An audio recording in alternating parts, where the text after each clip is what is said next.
Dans cette vidéo, je vais vous expliquer comment concevoir des formulaires. Alors voici un exemple de formulaire qui comporte une ressource, une vidéo en fait, et ensuite des questions en lien avec cette vidéo. Pour créer ce type de formulaire, vous devez vous rendre dans Drive. Je rappelle que toutes les applications sont accessibles à partir de ce petit carré. Dans le Drive, je suis ici dans mon Drive, j'ai déjà créé un dossier, formulaire, et ensuite j'ai mis mes classes. Donc par exemple, je vais maintenant créer un nouveau formulaire pour mes troisièmes, donc je rentre ici, et je vais aller dans Nouveau, plus Google Forms. Donc c'est Google Forms qui permet de créer les formulaires. La première chose que vous pouvez faire, c'est changer le thème, donc le visuel de votre formulaire. En cliquant ici, vous avez une palette de couleurs. Ici, chercher une image. Alors par exemple, dans Illustration, j'en ai repéré une qui me convient. Je vais donc aller la chercher, la voici. Voilà. Alors, ce questionnaire, je vais lui donner un titre. Par exemple, ici, je vais l'appeler « Qu'est-ce qu'une onde ?»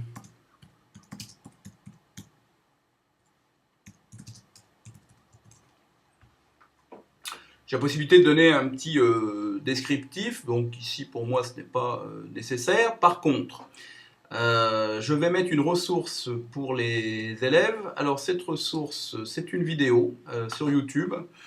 Donc je vais copier le lien de cette vidéo et dans mon questionnaire, je vais ici cliquer sur ajouter une vidéo. Je vais copier l'adresse et voilà, donc la vidéo a été trouvée, sélectionnée. Voilà, et donc la vidéo apparaît, j'ai la possibilité de donner un titre, mais je ne suis pas obligé non plus. Et je vais ensuite donc pouvoir commencer mes questions.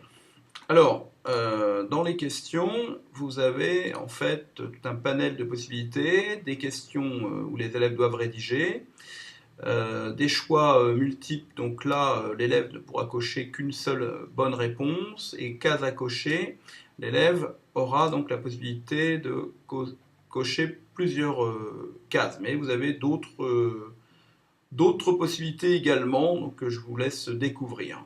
Alors, par exemple, je vais mettre comme question numéro 1 la suivante.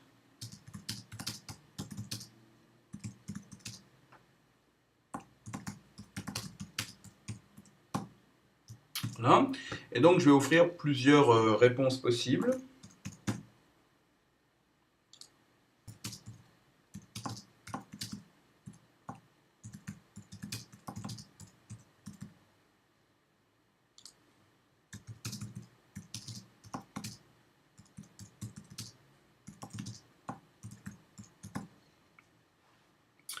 Donc voilà, ça c'était donc ma première question. Alors cette question, je peux la rendre obligatoire ou non pour les élèves. Ensuite, si je veux rajouter une question, je vais cliquer ici sur le plus. Alors vous remarquez que pour chacune des questions, vous avez la possibilité là également de joindre une image ou une vidéo. Donc ici, je vais poser ma deuxième question.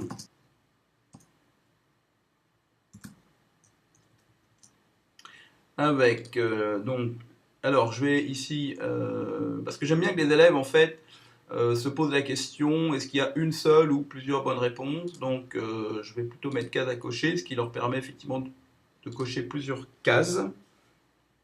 Alors première réponse possible.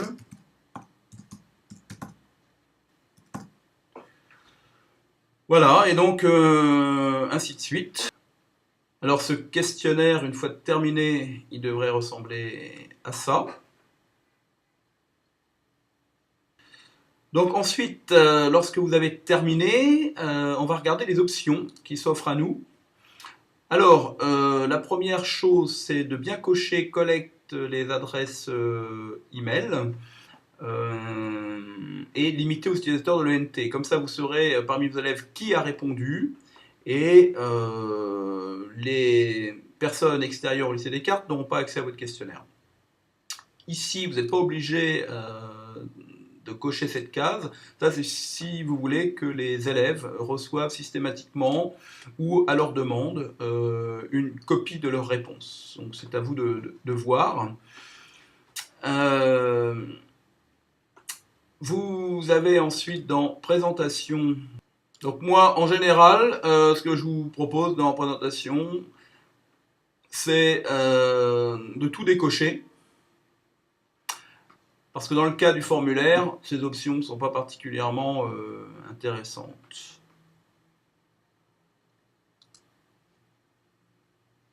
Voilà, donc j'enregistre. Et à partir de là, je vais donc pouvoir... alors, je peux regarder aussi ce questionnaire à quoi il ressemble quand les élèves vont le recevoir, en cliquant sur le petit œil qui est là, pour l'aperçu. Donc voilà ce que vont recevoir les élèves. Et donc, ils ont ici, effectivement, accès à la vidéo. Je peux recliquer sur le petit crayon pour revenir en mode édition. Et donc là, maintenant, il ne me reste plus qu'à envoyer ce questionnaire. Alors, comment envoyer ce questionnaire aux élèves? Plusieurs possibilités. Donc, quand vous cliquez sur envoyer, soit par mail directement, en ici copiant l'adresse email de tous vos élèves, mais ça risque d'être assez fastidieux. Ou alors, encore mieux, c'est de récupérer ici le lien, alors qui peut être raccourci, vers votre questionnaire. Donc je copie ce lien, et ce lien, vous l'envoyez donc à vos élèves, notamment en passant par une de vos classrooms, ou en passant par Gmail, si vous voulez leur envoyer en passant par la boîte mail. Ensuite, vos élèves vont donc répondre aux différentes questions, et